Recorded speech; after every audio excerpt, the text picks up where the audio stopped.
आइए आज हम जानते हैं कि झूठी गवाही से कैसे बचें।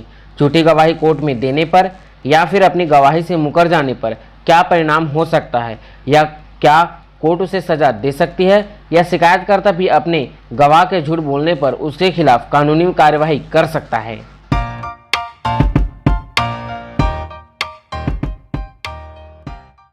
आजकल हमें अदालत में यह बहुत देखने को मिलता है कि झूठा बयान देने पर या फिर गवाही से मुकरने के कई मामले देखने को मिलते हैं, जिनमें पता चलता है कि किसी गवाह ने पैसे में बिककर अपनी झूठी गवाही दे दी है। तो सबसे पहले आपको बताते हैं कि गवाह क्या होती है। जब भी कोई अपराध या कोई कार्य होता है तो उसके दो पक्ष होते हैं। पहला अपराध करने वाला दोषी पक्ष, दूसरा अपराध को सहने वाला शिकायतकर्ता पक्ष। अगर कोई तीसरा व्यक्ति उस घटना को देख रहा हो या जानता हो तो वह गवाह कहलाता है। पुलिस केस में उस गवाह की स्टेटमेंट सीआरपीसी की धारा 161 में रिकॉर्ड की जाती है। इसमें पुलिस गवाह के बयानों को सुनकर स्वयं लिखती है। इस स्टेटमेंट पर गवाह देने वाले गवाह के हस्ताक्षर लेने कोई जरूरी नहीं होते तथा इसकी कॉपी भी उस गवाह को देने का ऐसा कोई भी नियम नहीं है। अगर आपको गवाह पर शक है तो मजिस्ट्रेट के सामने बयान करवाने के लिए पुलिस पर आपको दबाव बनाने चाहिए।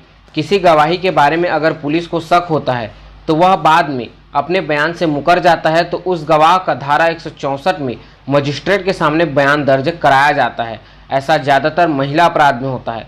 धारा 164 में बयान देने वाली के बाद मुकरना आसान नहीं होता। वैसे इन तमाम बयानों के बाद भी ट्रायल कोर्ट के सामने दिए बयान ही मान्य होता है। अदालत यह देखती है कि गवाह झूठ तो नहीं बोल रहा है। अगर अदालत को यह लगता है कि गवाह अदालत में सच्चाई बयान कर रहा है तो वह बयान पुलिस के सामने दिए बयान से चाहे पूरी तरह से मेल खा भी ना रहा हो तो भी उस बयान को स्वीकार कर लिया जाता है। अब बता दें कि कोर्ट में झूठी गवाही देने पर क्या होता है। झूठे गवाह के खिलाफ कार्यवाही के 3 चरण हैं। अगर कोर्ट को केस की किसी भी स्टेज पर यह लगे कि गवाह शपथ लेकर झूठ बोल रहा है तो वह उसके खिलाफ मुकदमा चलाने के लिए कार्यवाही कर सकता है। ऐसे में कोर्ट सीआरपीसी की धारा 340 के अंतर्गत कार्यवाही करता है। दूसरा, स्वयं शिकायतकर्ता को यह लगे कि उसका गवाह उसी के खिलाफ झूठी गवाही दे रहा है तो फिर वह दोषी को बचाने के लिए कोई झूठ बोल रहा है तो शिकायतकर्ता कोर्ट और पुलिस दोनों की मदद से उस झूठे गवाह के खिलाफ कार्यवाही कर सकता है। तीसरा, स्वयं दोषी भी गवाह के खिलाफ कार्यवाही कर सकता है। अगर दोषी को लगे कि कोई गवाह उसे झूठ फंसाने के लिए या फिर शिकायतकर्ता की मदद करने के लिए उसके खिलाफ झूठी गवाही दे रहा है तो उस गवाह के खिलाफ कार्यवाही कर सकता है। ऐसा वो सिर्फ कोर्ट में ही शिकायत देकर कर सकता है। लेकिन आपको बताते चलते हैं कि उस गवाह को झूठा साबित करने का बर्डन शिकायत करने वाले के ऊपर ही होता है। असल में यह होता है कि अगर कोई गवाह पुलिस या मजिस्ट्रेट के सामने दिए बयान से मुकर जाए तो उसे मुकरा हुआ गवाह माना जाता है।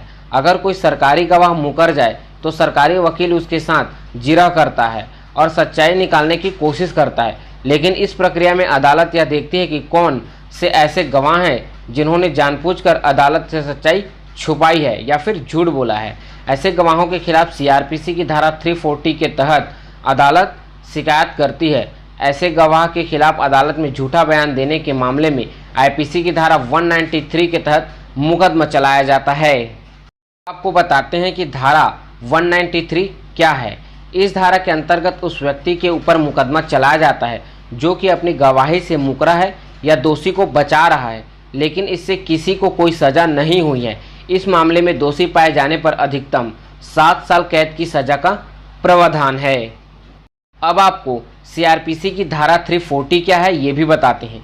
जब कोई गवाह किसी व्यक्ति विशेष को झूठे अपराध में सजा करवाने के लिए गवाही दे तो उस धारा के तहत सजा होती है या हो सकती है, तो ऐसे गवाह में इस धारा के तहत सजा दी जाती है। इस धारा में सजा का कोई लिमिट नहीं है। अगर आप किसी व्यक्ति के खिलाफ ऐसी झूठी गवाही देते हैं, झूठ पकड़े जाने पर आपको इस धारा के अनुसार फांसी की सजा ही सुनाई जा सकती है। अब कुछ सवाल ऐसे भी आते हैं जो यह जानना चाहते हैं कि झूठी गवाही देने पर क्या उनकी सरकारी नौकरी जा सकती है। तो जी हाँ, अगर आप कोई व्यक्ति झूठी गवाह दे रहे हैं या उसे 100 रुपये या उसके ऊपर का जुर्माना लग जाए या फिर 1 दिन या इससे ज़्यादा की जेल हो जाए तो आपकी सरकारी नौकरी जा सकती है। अब आपको बताते हैं कि अगर किसी ने आपके ऊपर दबाव डालकर आपको गवाही के लिए तैयार किया है लेकिन आप गवाह नहीं देना चाहते, तो अगर आप कोर्ट में अगर किसी भी वजह से गवाह बन गए हैं, चाहे पुलिस के दबाव में हो या फिर किसी निजी का, तथा बाद में ही आप गवाही देना नहीं चाहते, तो सबसे पहले आप कोर्ट में अगर गवाही का नोटिस आए तो सबसे पहले एप्लीकेशन लगाकर अपना नाम लिस्ट से हटवा लें।